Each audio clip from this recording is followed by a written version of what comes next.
Hello everybody, here once again. I am Tough, casting for UASL, and joining me I have my good friend... Shaft. Hey guys, this is me. I'm back. Welcome back to me. Anyways, I'm super excited. Like, I cannot sit still right now. Two of my favorite teams are about to go head to head in the Unions of America StarCraft 2 League Premier Division. Now, it's just like I told, the players in chat. Two of my favorite teams are going head to head. Teams I've been following since their inception. We've got LaG, who started off Latin American Gaming. That's what it stood for. Now it stands for latest and greatest because they've expanded from, the Yucatan Peninsula up north to United States, to Canada, down south, Argentina, Peru, Brazil, Europe, Asia. They've got people from all over. Latest and greatest is a great way to describe them. But they're a newer team. Their opponents, sMi, been around since 2005, had players like Idra, Noni, Suppi, Inca, just every player you can even imagine. Right now, their current roster: Jim Rising, Jon Snow, Daze, One Trick Pony, Medic, Virium. Just a friggin' insane lineup. So these guys, this is just going to be epic. Insta boner. Two of my favorite teams. I get to cast it. Oh my god, life is good. Anyways, we're going to be on Derelict Watcher. This is a best of 7 between, again, two of the best, most exciting teams around in America today. America and otherwise, actually. Here on the top right-hand side of that very map I just mentioned, we have our orange Zergy McFerguson representing Team sMi. It is Daze, and he's got Zerg for Daze. Here on the bottom left-hand side, we have the other Zerg, the green Zerg. Ow, my groin. Ow, shit. That was a ball. No. Oh, wait, that's his name. Never mind. Okay, so with that being stated, we just want to hop right on into this game. Again, I'm excited. I don't know about anyone else, but it is what it is, man. How are you feeling here, Top? I'm feeling pretty good so far. We haven't seen any early pulls quite yet, so definitely going to be in for a more longer game, which is always nice to see off of that first match, as we do see sMi Daze going for that hatchery. Not seeing Oh My Growing do the same. Going to be going for about a 15 pool, and then I'm assuming he's going to go for a 15 hatch off of this. So just a little bit differences in these builds so far. I'll have to see. Indeed. Yes. How, well, you can really watch ZVZ, just watch the production tab. If you see an early pull, fine. What you're really looking for, though, are lings. Once you get about 6 to 8 lings being produced at one time from any given player, that's when the action happens. Right now, we have a hatch first compared to a pull first. Scientifically, this has been proven to not be too different. Right. The pull allows you to get a queen, which allows you to get 7 larvae per 40 seconds.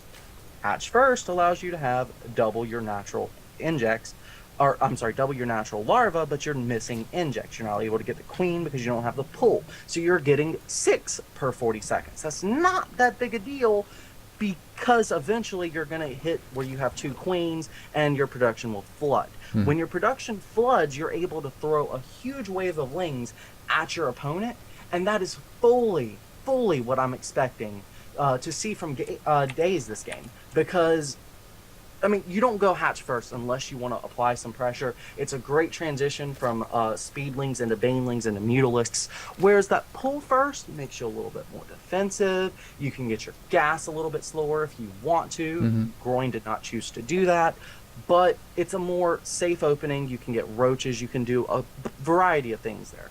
So we'll see what he chooses to go with. Again, we don't have a bunch of lings flooding out just yet, so we're just waiting to see what happens, the same as anyone else. How has your experience been with the UASL so far? Pretty good. As I said, I did get to cast some contender division last week. It was pretty good. Pretty good games. Not much else to say other than that. I'm excited for the future, however. There's some very good teams in UASL, and I'm excited to see them play.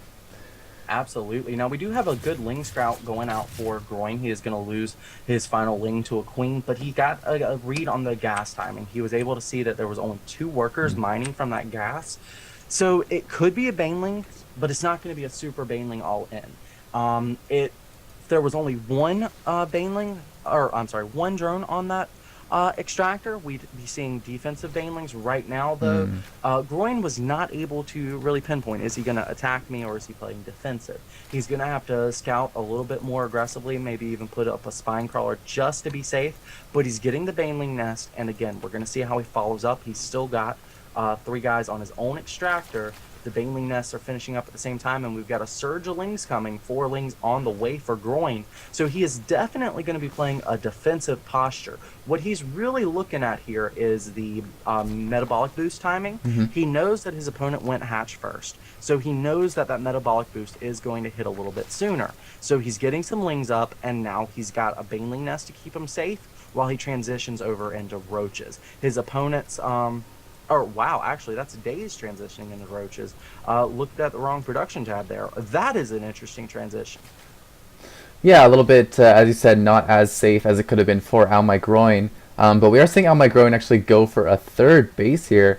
And has Days actually caught wind of this? He has an Overlord in position to see the drone potentially going to build it, but hasn't actually seen the building itself. Yeah, he's also not reacted to it. He's just making a couple of banelings. I would venture to say that he has no idea because he's not sending lings there to harass it. He's got 2 lings on the field right now. They're not doing anything. So if he knew it was coming, he'd have already sent them. Right. We'll have to see if Almy Groin can hold any roaches that come out from Days, though. Would you think we'll be seeing those anytime soon? No. Roaches on this map are really, really vulnerable. If you actually take a look at basically this path, right, very, very, very wide open. Roaches can get easily surrounded. You're going to need a large number of them, and they're going to need movement speed. So however, right now, I mean, we have 5 roaches on the way. Do you think he's going to play defensive with this, or he's going to try and move out across? Yeah, okay. He has to. He has no option. He took his own 3rd, as you see. So the roaches are there to keep his 3rd alive and not let lings get into his main, and just hold his posture. He knows he's a little bit behind, but he got roaches a little bit faster, and he's ahead on +1. However, he's behind on speed.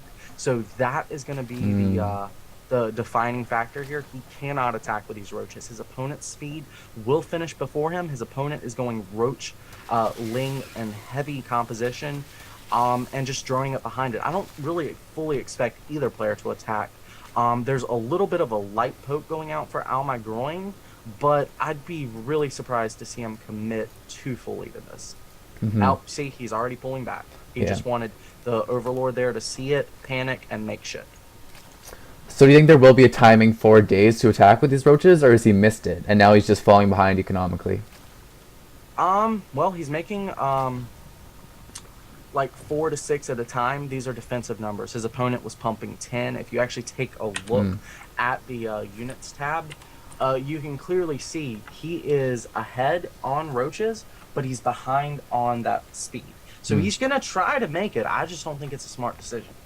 I think we're going to find that the reinforcement advantage for Almy Groin is too powerful. He's already got too many roaches. He's actually producing like 10 at a time, where his opponent's making like 5 to 6. Right. So the math just doesn't add up. This is going to be a easily failed timing. The thing is, you can always do defense by aggression as a Zerg player. So his whole goal here, while may not be to kill this hatch or get too many drone kills or even win the engagement, his idea is, I'm just going to stay alive long enough to get my 3rd up. And as you see, he's taking the high ground, so this is a great position. He, again, is not focusing on that hatchery simply because he knows he's not going to win that engagement. He's just trying to sandwich these roaches, doing a great job at it. The roaches of his opponent are extremely low. He's got a concave on them, but again, no reinforcement advantage. So he is going to lose these roaches, but he's bought a lot of time to continue droning. My only issue is he hasn't been making drones. He's continuing to make roaches, and that is fallacious if he tries to attack out. If these are just defensive, that's fine, because of course his opponent's going to do a counterattack. But yeah, here we go. Here's some drones coming at him, but his opponent's just making more. Days is a solid player, man. He is very solid, but he made a bad decision in that. Well, okay, I don't know. I think it happened when he let his opponent get away with the 3rd, really. That was his crowning fault. Yes, letting your opponent get a third is always bad, but it's worse for a Zerg player to hurt your drone economy, to make units, to attack when you see a third. If you already have the units, that's one thing. Well, But to produce the roaches, well, your opponent is, of course, going to make units because he knows he got his third ahead. So you're making at the same production cycle. You're both getting, gotta do the math, 6, 10, 4. You're both making 14 larvae per 40 seconds on 2 bases because you have a queen and a hatch on each base. So if he makes nothing but roaches and you make nothing but roaches and his army's closer and he already had more to start with, who wins the engagement? right. Well, Days did start with more, to be fair, but Fair enough. I He was agree. behind on upgrades. Right. Does he actually have +2 already? Oh yeah, he does. Okay. So yeah, there you go. We are seeing a Hydralisk Den come down from Days. However, we're On the seeing. 4th base. Oh yes. Groin just knows he's worlds and worlds ahead. This is beautiful defensive Zerg play. It's something I feel like Zerg players forgot they could do. In Wings of Liberty, we played defensive. We spread our creep. We built gas and, went up to Broodlords. Heart of the Swarm came out. They're like, infestors. Ha, ha, ha. I'm going to attack. I'm going to keep attacking. I'm going to attack until I die. It's very refreshing to see this style coming out of Groin. And I agree with you. He's playing it very well. We'll have to see how well the Infestors do against the Hydralisks. I imagine they will do fairly well, but of course it does depend on how good the Fungals are. It will. It will also have a lot to do with this 18 supply advantage for Groin. True. Days has seen this 4th base. We'll try and do some damage to it. Actually, that's going to be like a 20 army supply advantage because Days is ahead on workers at this point. But he is going to kill this 4th. That's not too big a deal. That was a greedy 4th. He can cancel it, no problem. He gets a free counterattack because his opponent's out of position. Beautiful. Groin just going right on ahead. He's got a couple of units left here behind to deal with the roaches of Days. And again, he has or had an upgrade advantage. Actually, he's behind on upgrades now. These roaches from Days are going to the main base, trying to pick off the infestation pit there, changing their mind, going for the queen and some roaches instead. Meanwhile, the main engagement is going down, and there are the Fungals, looking pretty good.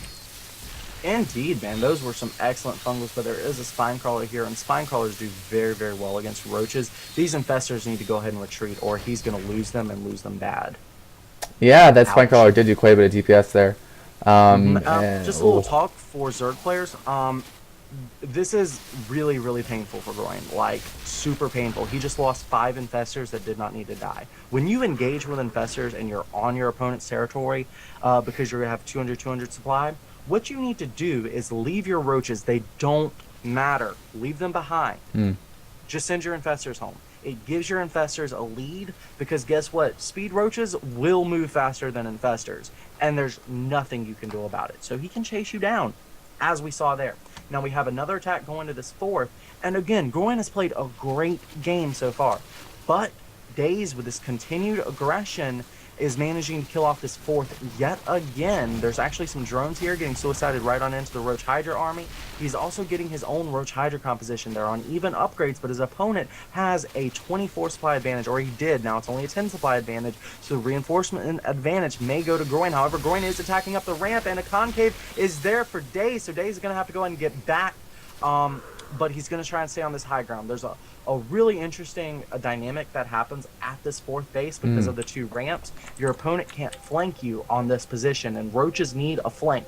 So it comes down to, if you're holding the high ground, who has the most hydras. At this point, you want a lot of hydras to make sure you have a lot of DPS, but you need roaches in front to buffer, and right now, Daze's roaches are just kind of running around behind his hydralisk. He needs to reposition those. He is managing to target down Groin a little bit, because Groin, again, is leaving these hydralisks behind. The more vulnerable your hydralisks, the worse off you are. These high-end, high gas count units are what you need to protect.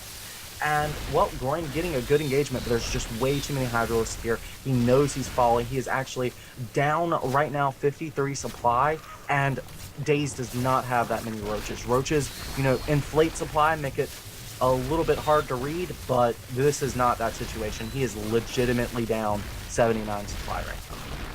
Yeah, that's very unfortunate. Daze is just streaming Roaches and Hydros across the map at this point, just sitting in his opponent's natural, denying all the production, and at this point, it's GG. Yeah. Well, I want to go back to something because you called it perfectly, man. You're like, Infestors, really? Wow, and that's exactly what happened here. Infestors, really? Wow. Mm. You. Do you think he shouldn't have made them at all, or could have done something different with them, or just never make? He needed the Hydralisks first, in my opinion, but that is an opinion. What is not an opinion, what is fact, is that he let those 5 Infestors die. Right. And as you said, one way you could have saved them would have been leaving the Roaches behind and chugging only those 6 Roaches. Only 6 Roaches. Let's talk about Roaches for a second while the players do decide. I'll let you handle the admin while I cover this. But let's talk about Roaches for a second. There are 75 minerals, there are 25 gas, there are 2 supply. Out of all 3 of those resources, yes, I'm calling supply a resource, get over it. Out of those 3 resources, what is it most expensive on? Well, 75 for a Roach, that's not too much. 25 gas? Okay, I can make 4 for 100. That's the same as a Mutalisk. That's great, awesome.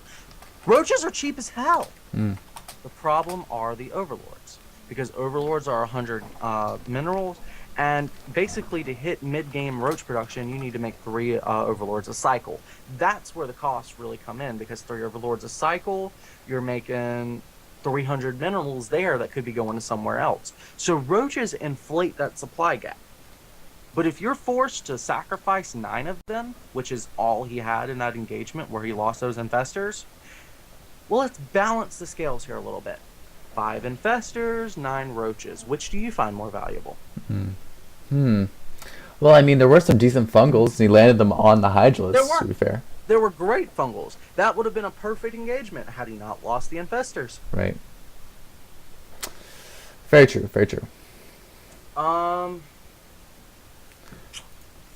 So, sMi playing a really solid game. But, by the way, so you know, sMi picks the first player. No, they aren't they. Oh, right, sorry.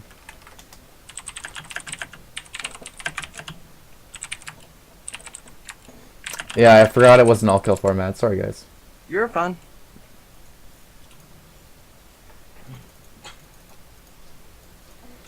In case anyone's wondering, I know the load screen is up. By the way, guys, we are monitoring chat.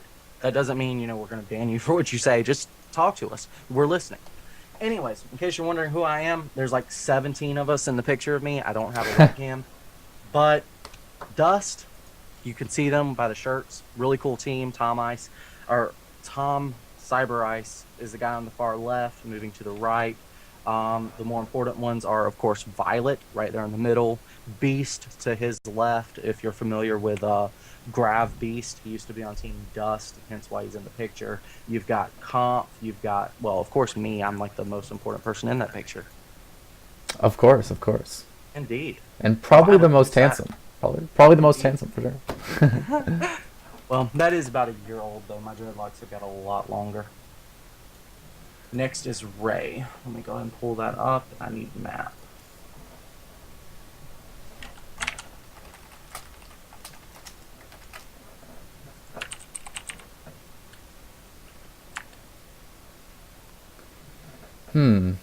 He's a random player. Ah. Interesting.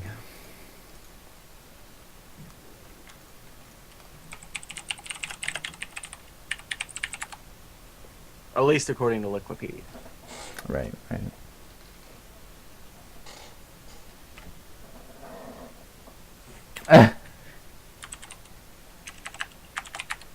Yeah, random. Dirty Bird, I want to quote him. Dirty Bird, of course, being a manager for sMi. We're asking what LaG wanted to know what race he is. Tuff's like, it looks like he's Protoss. I'm going, he's random according to Wikipedia. And the manager says, I have no idea what race he'll pick. Great stuff, guys. Great stuff. Oh, So, just for those of you tuning in, I'm Shaft of the Clanic Casting crew. You're watching the UASL, that is the Union of America's StarCraft 2 Team League. It is an amazing event put on by some of the awesome players at X Gaming. White Idra, or Antonio as we know him, is hosting this up out of the kindness of his heart. All the sponsors, big shout outs to them. Um, Other than that, Daco State, want to go ahead and mention them because they are our primary sponsor. Uh, Great stuff, great stuff. If you want to update the loading screen, though, we do have a victory now. True, I can't do that. Um, it was Days that ended up coming on top, and Days is on team sMi. Yes, just double checking. Indeed, sir. Are you gonna note take this for the chat, or do you want me to? Notate it. Like, Yeah, sure. they want to know who won what map for Liquipedia. Oh yeah, you can notate it for the chat. That's fine. All right.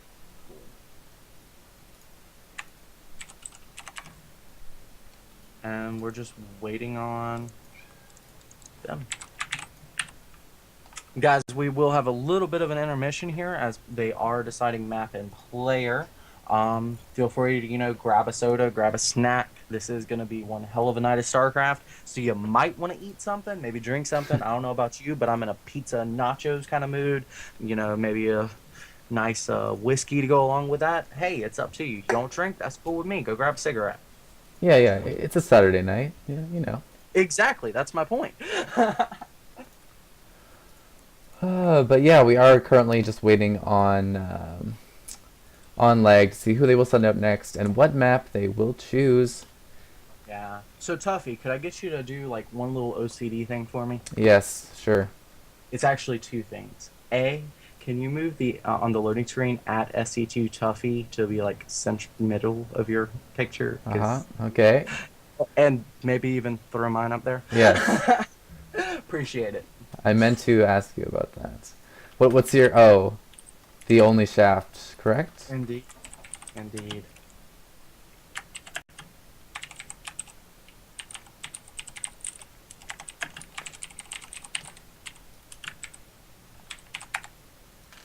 And I'll just keep that. Boing.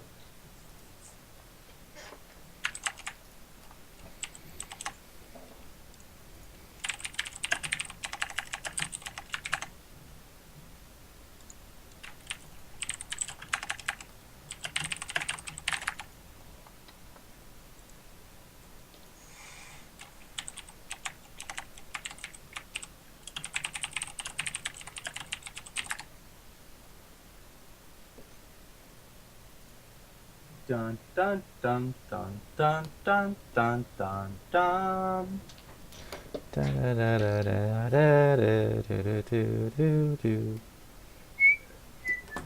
Oh.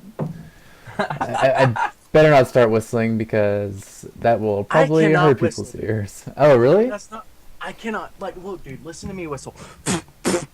That's it. That's all I got. Nice, nice.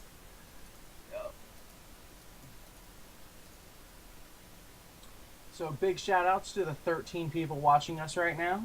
Big props. If you miss any action, please feel free to check out YouTube. I am going to upload all the VODs there to my channel. My channel is Misused Shaft. Now, I know that sounds dirty, but someone had already taken Shaft and the only Shaft. How the hell? So, they misused my name. I'm now Misused Shaft. So, please feel free to check us out there. Like I said, all these VODs are going to go up there. That is, again, youtube.com. Just search for Misused Shaft. We run all kinds of content, like, educational stuff, especially for Zerg players. We've got some microcontrol videos coming out. We're in the process of actually making one for each race, Zerg, Protoss, and Terran, for spellcasters, strictly spellcasters. It's part of our three-part series. We did a basic micro that is just, how you split things up, how to control your more basic stuff, basically the StarCraft 2 manual. Then we have the Advanced Unit Control series, where we're explaining how to utilize the basic stuff we taught in the previous video. Now we're at expert unit control. I don't know about you, Tough, but I would say keeping spellcasters alive and still using their spells effectively, probably one of the hardest things in StarCraft. How about you? Yeah, I agree with you, especially in that late game when there's such big armies. It's hard to manage all your units and keep those important ones alive. So. Indeed, especially those players who use one hotkey. Right. Yeah. Yeah. Got to go for at least 2. Alrighty. Oh, did So we get we've a got map? the next players up, but we still need a map. Enrique. Henrique Ray. I've never actually heard of this guy. Let's give him a good look up. And just so everybody knows, there is a tournament being casted coming up soon for LaG Gaming. They're hosting $1,000 tournament. It is hosted and organized by LaG Gaming's own team. It's not a sponsorship event or anything like that. There are 16 players competing for a prize pool of $1,000 Canadian. That's not American dollars, that's Canadian. And to be qualified, you need to just sign up at Zeek.com. Anyone can join the qualifiers. There are 8 qualifiers, one each Saturday for 8 weeks. And the main event begins on August 3rd. So please go check that out if you are interested. To get a seed into the main event, you are going to be competing in a single elimination tournament that is a best of 1. And 8 pro players have been invited to fill up the 16-player bracket. So you're actually competing for the other 8 slots. Yeah, yeah. And as I will tell you, Canadian money is much prettier than American money, so it's much better to have it in Canadian. Yes, ours is actually colored, unlike American money. Well, ours is colored now too. Actually, it's really interesting that you say that, because if you ever take a Monopoly board and take one of each bill and then put one of each American bill right beside it, they're the same fucking colors. How the hell does that work? I didn't know they were colored now. I thought they were still all green. They should all be green, because I think they're just making fun of us now. Oh. Fiat currency for the win. Don't even get me started, man. Don't even get me started. Oh, you're hosting the map, right? Yeah, I'm Okay. posting it up. Here's Ray. And then last, but probably least. Just kidding. Oh, that's me. Oh. Rude. Oh, God. A little slow on the uptake there, I see. Yes, I'm sorry.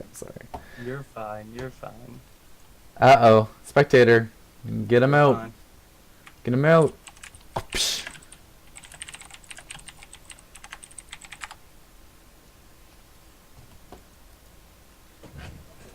There you go. You're much nicer than I am. I just kick him out. Mm. I said you're much nicer than me. I just kick them out. Oh, I giggled a little bit.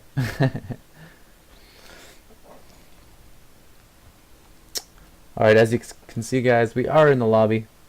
And Yes. about to go into this game. Once the players are ready, there we go.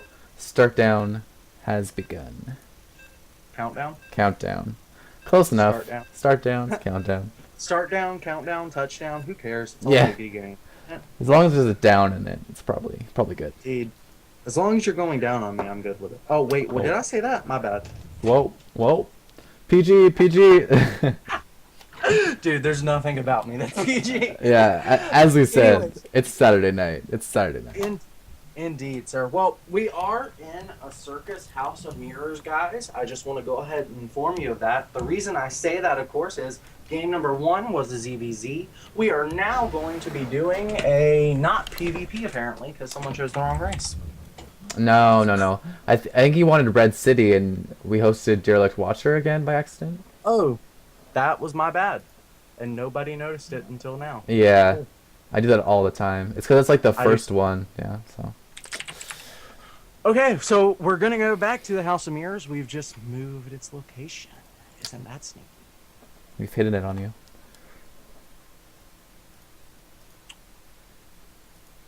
Where's Ray? As long as no one's throwing rocks in this house, then we're good. Indeed. Because remember, people who throw rocks in glass houses sink ships. What? No, what? That one was lost on me.